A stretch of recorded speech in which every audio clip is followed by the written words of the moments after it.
Hello. Hello. Good morning தம்பி. Good morning. என்னையா தூக்கத்துல இருக்க? ஹாஸ்பிட்டலில் இருக்கேன்.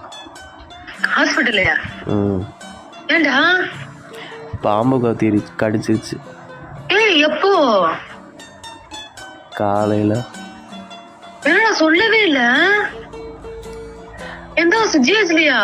இல்லை, பாம்பு கடிச்சிருச்சு. அப்புறம் தாயமும் 5 போட்டு 7ல் போய் ஏணியில் ஏறி மேலே போயிட்டேன். காலையில ஏன்டா ஹார்ட் அட்டாக் வர மாதிரி பேசுற? மூஞ்சிக்கட்டைய பாரு. தாயம் கொத்திருச்சு, கொடுமைப்படுத்துற எருமா மாடே. சி, சத்த நேரத்துல பாரு படம் அடிக்குது. தாயம் போடுறானா 5லாம் 6லாம். ஏன்டா நான் கொடுமை பண்ற? சி.